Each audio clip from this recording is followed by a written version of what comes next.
Pentakosta ketiga adalah pencurahan Roh Kudus yang dahsyat di zaman now lebih yang terjadi di Azusa Street. Akan mengakibatkan penuaian jiwa yang terbesar yang terakhir sebelum Tuhan Yesus datang kembali. Akan membangkitkan generasi Yeremia, yaitu anak-anak muda yang dipenuhi Roh Kudus, cinta mati-matian kepada Tuhan Yesus, tidak kompromi terhadap dosa, dan akan bergerak untuk memenangkan jiwa. Lahir di Indonesia dan bergerak ke bangsa-bangsa, gerakan ini dari timur ke barat dan akan kembali ke Yerusalem. Pentakosta ketiga akan memberikan kuasa untuk menyelesaikan amanat agung. Dan setelah itu, Tuhan Yesus datang kembali.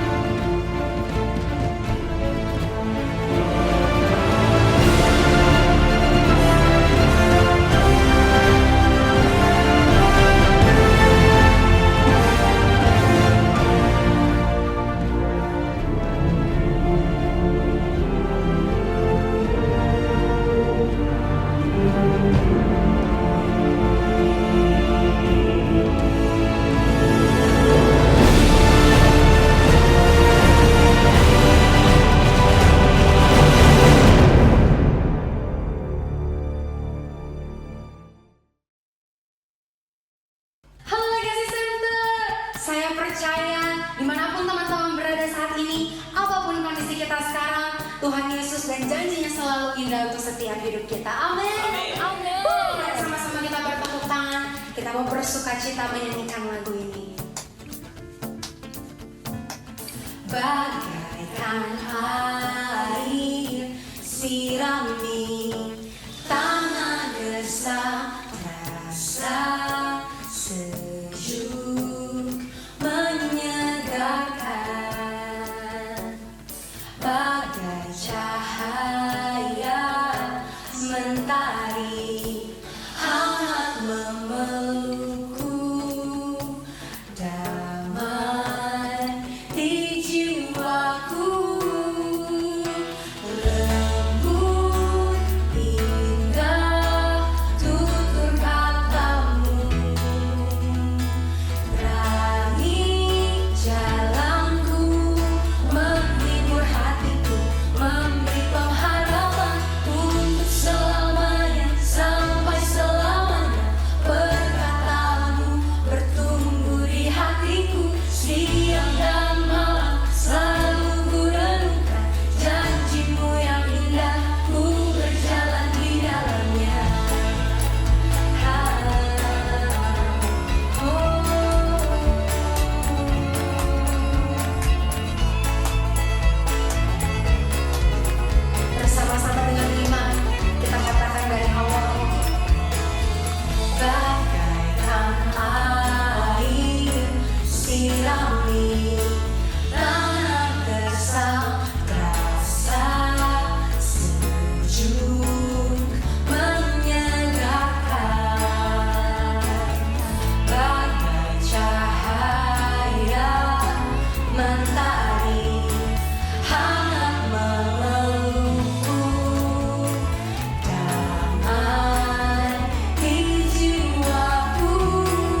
kasih Tuhan Yesus. Terima kasih. Terima kasih Tuhan buat setiap kasih yang Tuhan berikan buat setiap kami. Setiap berkat-Mu Tuhan, penyertaan-Mu yang begitu sempurna, sukacita yang melimpah untuk hati kami. Terima kasih Tuhan Yesus. Tuhan, izinkan kami hari ini datang ke hadapan tahta-Mu. Kamu bawa persembahan syukur kami yang terbaik. Kamu bawa penyembahan kami yang terbaik Tuhan. Itu semua karena kami mengasihi-Mu, karena kami merindukan Engkau lebih lagi Tuhan Yesus. Teman-teman, dimanapun Engkau berada hari ini, mari mulai angkat suaramu, mulai sembah Tuhan. Syaralabu yaralaba ya shikanaba yaralaba. Oh Tuhan, oh haleluya, haleluya, Yesus. Ini penyembahan kami Tuhan, yang terbaik yang kami mau kasih Tuhan. Sebab kami sungguh mengasihi-Mu Tuhan. Kami sungguh mencintai-Mu Tuhan. Lebih lagi, lebih dari apapun.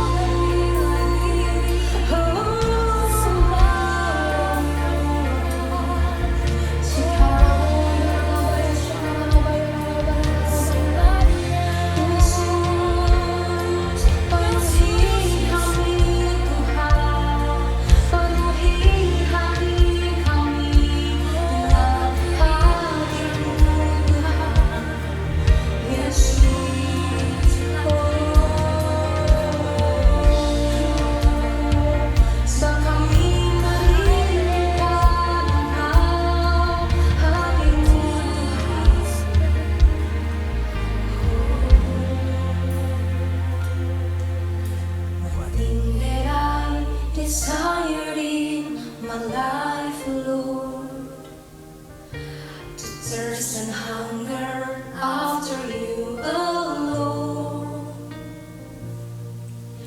With all my heart and soul, with all my strength and love, to worship as Your glory fill this place.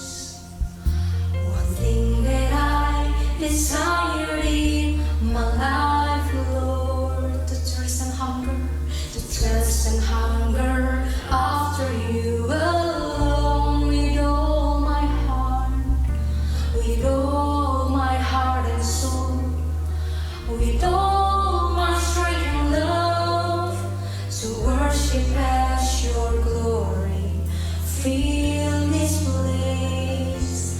Deeper in love with You, deeper in love with You. I love You more.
cinta Kau Yesus, ku mengasihimu. Mari bersama dengan lembut katakan, lebih dalam lagi ku rindu Kau Tuhan, lebih dari segala yang ada. Lebih dalam lagi ku cinta Kau Yesus, ku mengasihimu.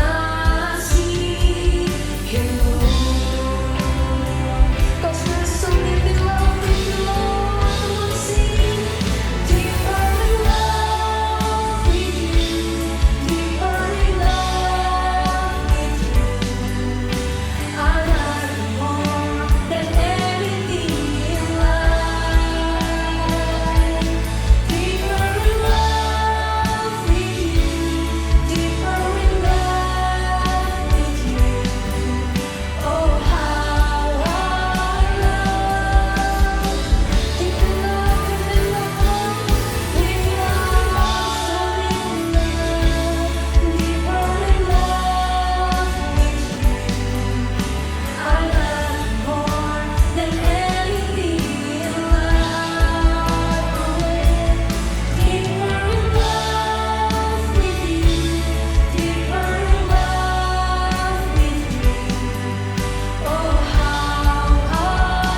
Puji Tuhan kita bisa berjumpa kembali dalam ibadah online pada saat ini. Saya percaya setiap kita anak-anak muda kita perlu Tuhan hari-hari ini.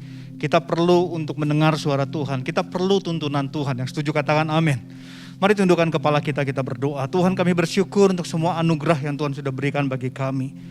Kami bersyukur kalau kami masih diberi kesempatan, masih bisa beribadah bersama-sama. Sekalipun di dalam situasi yang masih mengkhawatirkan, situasi yang tidak menentu ini Tuhan, tapi kami bersyukur bahwa Engkau hadir. Sekalipun kami dibatasi oleh ruang dan waktu, tapi kuasa-Mu tidak dapat dibatasi. Tuhan, jamah setiap kami semua. Tuhan, jamah setiap kami. Terima kasih. Kami bersyukur. Haleluya. Amin. 1 tahun setengah ini saudara, kita dibatasi di dalam ibadah. Sehingga saya percaya banyak anak-anak muda yang kehilangan arah. Banyak anak-anak muda yang bingung dengan saya harus bagaimana, ya, khususnya di dalam rohani banyak yang bingung dengan karena kita udah nggak ibadah, sekalipun mungkin kemarin ada ibadah onsite, kita hari ini kita kembali ke ibadah online. Banyak anak muda mungkin bingung dengan hubungannya dengan Tuhan dan sebagainya. Nah, saudara, hari ini ada satu hal yang saya ingin share yang menjadi sesuatu yang penting. Di dalam situasi seperti ini, kita perlu Tuhan. Yang setuju katakan amin. Nah, di dalam Ibrani 12 ayat yang ke-14 dikatakan demikian. Ibrani pasal 12 ayat yang ke-14. Berusahalah hidup damai dengan semua orang dan kejarlah kekudusan. Sebab tanpa kekudusan tidak seorang pun akan melihat Tuhan. Sekali lagi, berusahalah hidup damai dengan semua orang dan kejarlah kekudusan. Sebab tanpa kekudusan tidak seorang pun akan melihat Tuhan. Saudara, di sini dengan jelas dikatakan tanpa kekudusan kita tidak bisa melihat Tuhan. Saudara dikasih Tuhan, teman-teman dikasih Tuhan. Hari-hari ini sekalipun kita di dalam situasi yang masih menakutkan, situasi di mana kita nggak bisa lagi belum bisa ibadah onsite. Ayo kejar kekudusan. Ayo kejar kekudusan. Karena waktu kita kudus, Alkitab berkata kita bisa melihat Tuhan. Tanpa kekudusan kita gak bisa melihat Tuhan. Kita perlu Tuhan. Mungkin saudara ada yang sakit hari ini. Mungkin di antara teman-teman ada yang mungkin sedang dalam masalah ekonomi. Keluarganya sedang dalam masalah ekonomi. Ada banyak keluhan. Ada begitu banyak harapan yang tidak tercapai. Tapi mari jangan jauhi Tuhan. Mari jangan menjauh dari Tuhan. Tapi ini saatnya kita mendekat kepada Tuhan. Dan salah satu bagian dari mendekat kepada Tuhan adalah kekudusan. Karena Alkitab dengan jelas tanpa kekudusan kita tidak bisa melihat Tuhan. Kalau saudara ingin mengalami Tuhan, saudara ingin melihat Tuhan, saudara ingin mengalami Yesus dalam kehidupan saudara, mari belajar untuk hidup kudus. Ayo kejar kekudusan. Ayo bangun kekudusan di dalam kehidupan kita. Yang mau katakan amin. Nah, kekudusan bicara beberapa hal. Tapi sebelum kita masuk ke poin tersebut, saudara, kekudusan ini bukan hanya bicara tentang oh saya gak boleh nonton film porno, oh saya gak boleh lagi untuk berbohong. Ya itu pasti saudara, tetapi jauh lebih daripada itu. Kekudusan bicara hati kita. Kekudusan bicara tentang kita berjalan bersama Tuhan. Kekudusan bukan hanya bicara tentang saya boleh ini dan gak boleh itu. Tetapi kekudusan bicara kita berjalan bersama Yesus.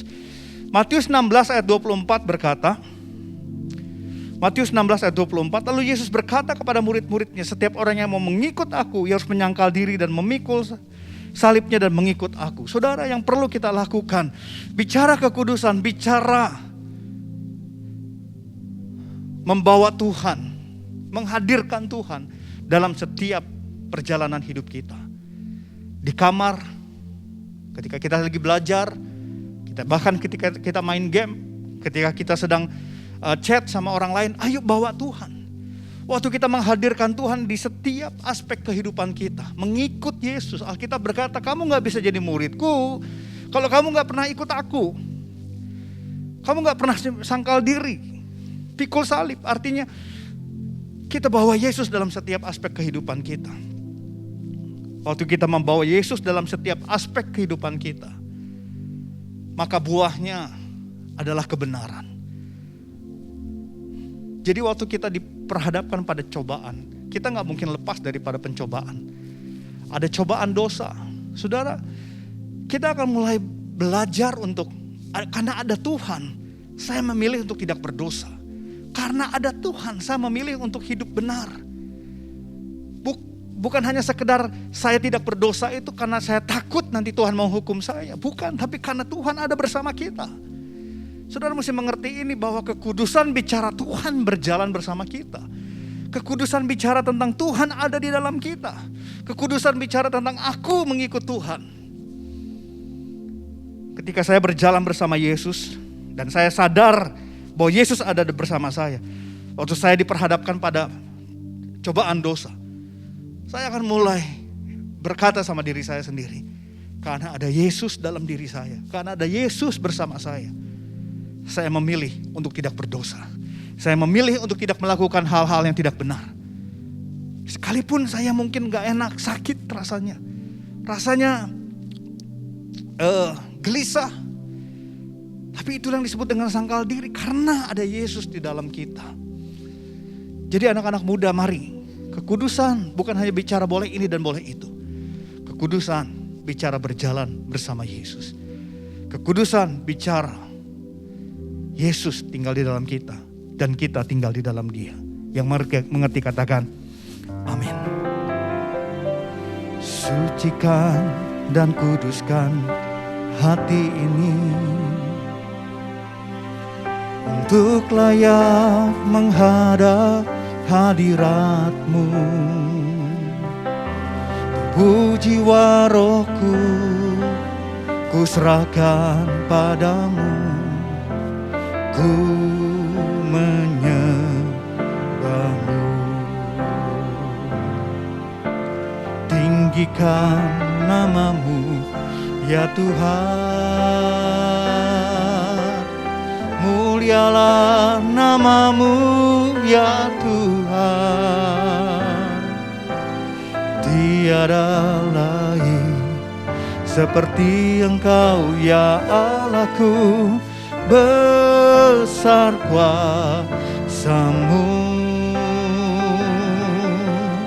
Tiada lain seperti Engkau ya Allahku, besar kuasa-Mu. Kekudusan bicara tentang berjalan bersama Yesus. Kekudusan bicara Yesus di dalam kita dan kita di dalam Dia. Kekudusan bicara aku harus semakin kecil dan Dia harus semakin besar. Kekudusan bicara saya harus semakin kecil, tapi Yesus harus semakin besar. Nah saudara, bagian dari kekudusan yang pertama adalah suci hati. Bagian daripada kekudusan adalah suci hati. Matius 5 ayat yang ke-8. Matius 5 ayat yang ke-8 berkata, berbahagialah orang yang suci hatinya, karena mereka akan melihat Allah. Saudara, apa yang dimaksud dengan suci hati? Ya, karena di sini dikatakan orang yang suci hati bisa melihat Tuhan. Bagian dari kekudusan adalah suci hati. Suci hati artinya adalah hati yang tanpa motivasi yang bercabang. Hati yang tidak bercabang dalam mengasihi Tuhan. Yang tidak terbagi dalam kesetiaan. Hati yang fokus dan mengutamakan Tuhan. Suci hati artinya menjadikan Yesus yang utama dan pertama di dalam kehidupan kita. Bagian daripada kekudusan adalah kita membangun kesucian hati kita dengan membuat hati kita tidak bercabang. Banyak kita, saya juga pernah seumur saudara, seringkali kita terdistract dengan begitu banyak hal-hal lain yang kadang-kadang tanpa sadar kita lakukan itu lebih daripada Tuhan. Kita bilang kita mengasihi Tuhan, tapi ibadah kita asal. Kita bilang kita mengasihi Tuhan, tapi main game lebih banyak daripada kita ibadah. Banyak anak muda berkata, oh saya hanya ibadah nonton YouTube saja. Apakah benar kita ibadah waktu nonton YouTube kita ibadah sungguh-sungguh?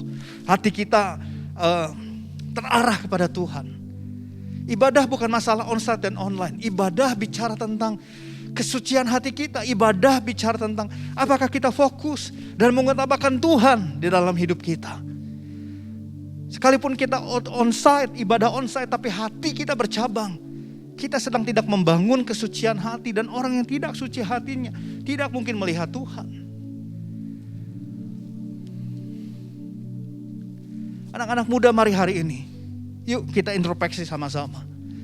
Apakah ada hal lain yang melebihi Tuhan dalam hidup kita hari-hari ini? Mungkin hobi kita, mungkin pacar kita, bahkan mungkin ada dosa-dosa yang kita sembunyikan, yang kita merasa bahwa itu bagian daripada kehidupan saya yang gak mungkin saya lepaskan. Beberapa belas tahun yang lalu ada seorang anak muda ketika konseling, dia berkata begini, saya gak mungkin hidup tanpa pornografi. Itu hidup saya. Saudara, sedih dengarnya. Tapi itulah anak muda. Bukan hanya anak muda, kita semua. Seringkali tanpa sadar ada hal-hal yang lain yang lebih daripada Tuhan.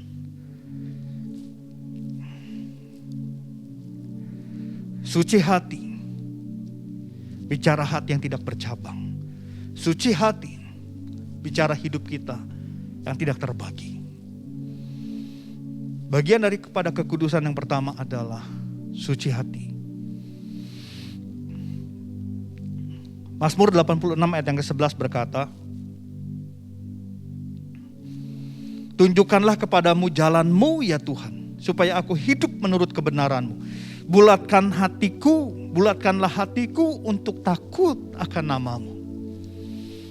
Bagaimana Tuhan menunjukkan jalan dalam kehidupan kita. Bagaimana kita bisa melihat jalan-jalan Tuhan. Adalah waktu kita membulatkan hati kita. Ya, kita memutuskan dalam hati kita, Yesus yang pertama, Yesus yang utama. Yang mau katakan amin. Sekali lagi, Mazmur 86 ayat yang 11. Tunjukkanlah kepadamu ya Tuhan, supaya aku hidup menurut kebenaranmu. Bulatkanlah hatiku untuk takut akan namamu. Kita harus memiliki komitmen menjadikan dia yang pertama dan utama dalam hidup kita. Yang mau katakan amin. Haleluya. Yang ku rindukan menyenangkanmu, jadikan dirimu tempat pertama dalam hatiku, mengasihimu sepanjang hidupku. Yesus, kau segalanya bagiku. Yang ku rindukan menyenangkanmu, jadikan dirimu tempat pertama dalam hatiku, mengasihimu sepanjang hidupku. Yesus, kau segalanya bagiku. Yuk hari-hari ini jadikan dia yang nomor satu dalam hidup kita. Kita banyak keinginan, daging kita banyak menuntut untuk kita marah, untuk kita iri, hal-hal yang cabul. Saudara, tapi mari kita belajar, yuk, karena saya mengasihi Yesus, karena saya memutuskan menjadikan Yesus yang utama. Saya mau belajar untuk gak iri hati. Saya mau belajar gak egois. Saya mau belajar gak berpikiran yang kotor. Saya mau belajar gak melakukan hal-hal yang jahat. Yuk kita belajar sama-sama. Tuhan gak mencari yang mampu, Tuhan mencari orang-orang yang mau. Katakan amin. Hal yang kedua, bagian dari kekudusan adalah takut akan Tuhan. Saudara, yang pertama, bagian daripada kekudusan adalah suci hati. Bagian yang kedua adalah takut akan Tuhan. Nah, Mazmur 25 ayat yang ke-14. Mazmur 25 ayat yang ke-14.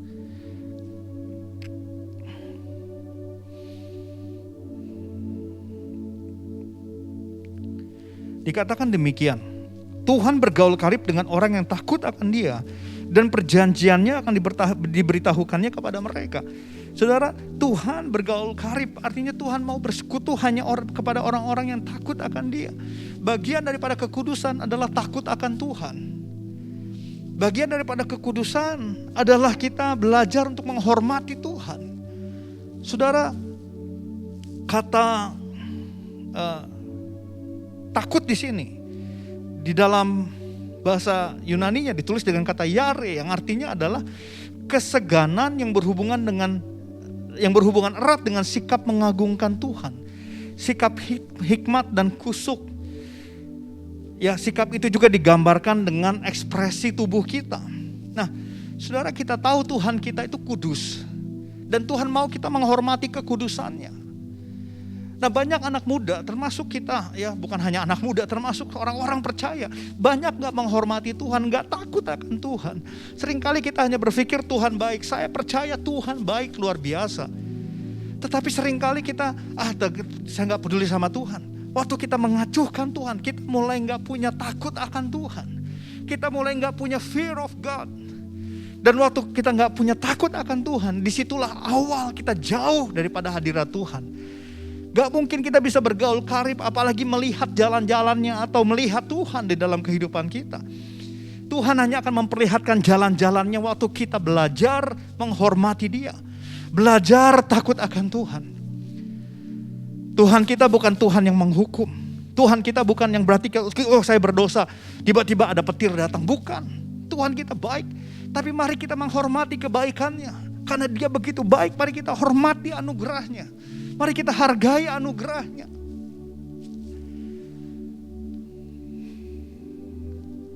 Takut akan Tuhan itu penting. Waktu kita berpikir, waktu kita mulai bertingkah laku, apakah kita masih memiliki takut akan Tuhan?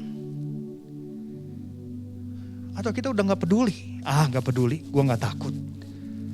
Saudara, yuk kita mulai bangkitkan kembali. Ayo anak-anak muda kita bangkitkan kembali takut akan Tuhan.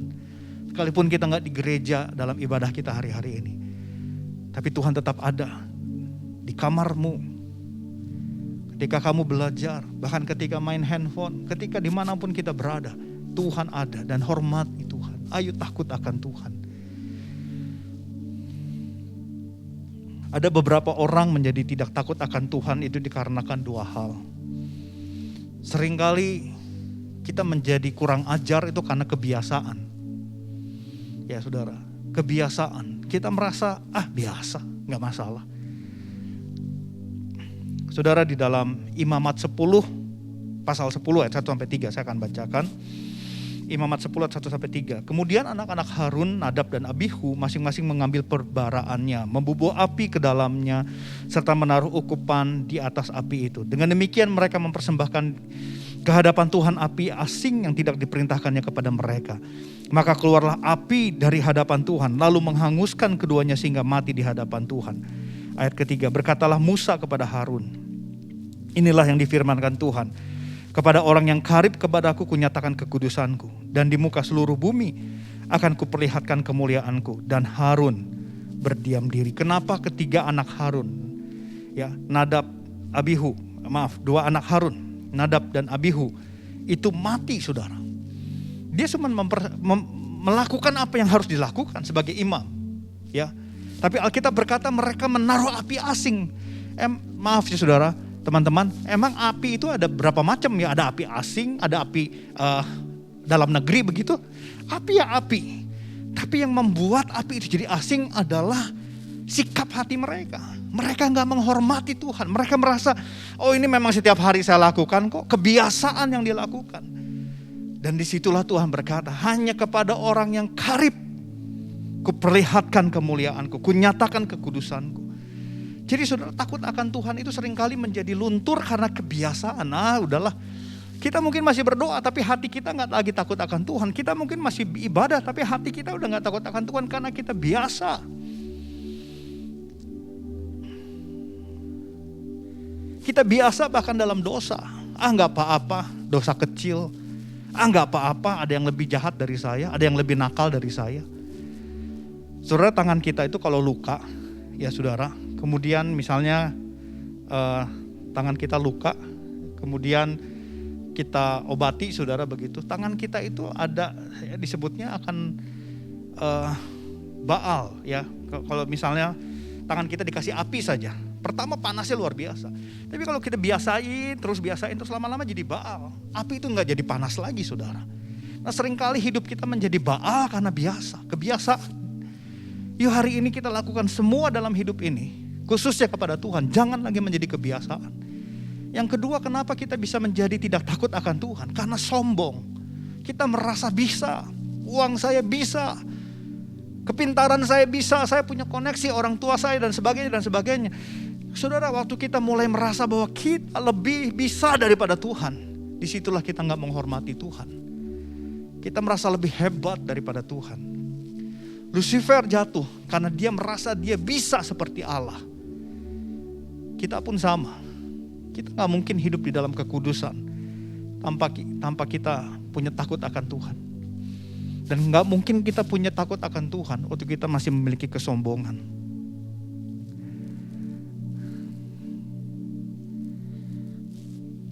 Jangan pernah kita merasa bahwa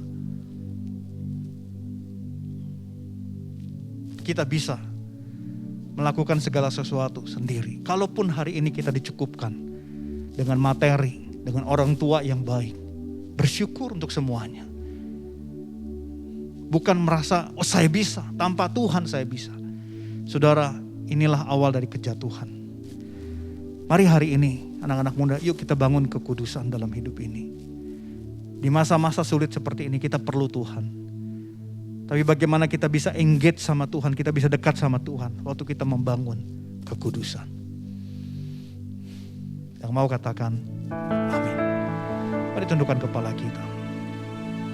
Yang ku rindukan menyenangkanmu, jadikan dirimu tempat pertama dalam hatiku, mengasihimu sepanjang hidupku.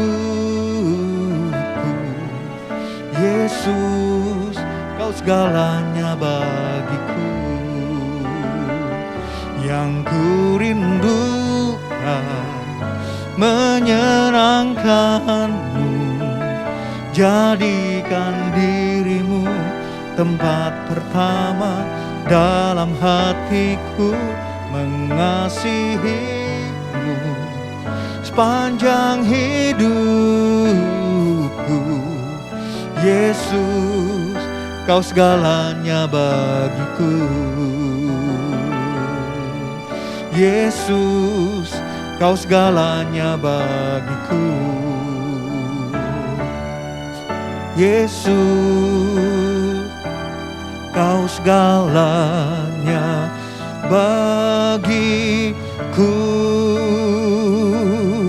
Haleluya.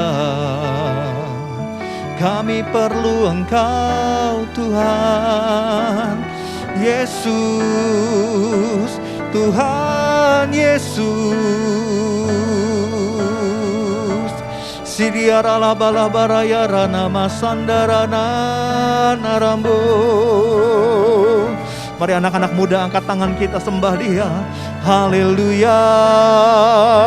Haleluya.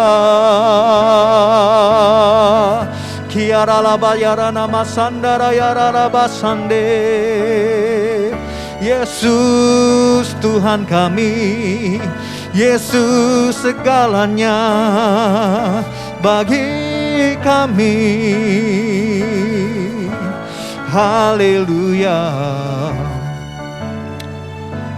Tuhan, ini menjadi pesan-Mu bagi kami hari-hari ini. Bagi anak-anak muda, kami mau terus membangun kekudusan.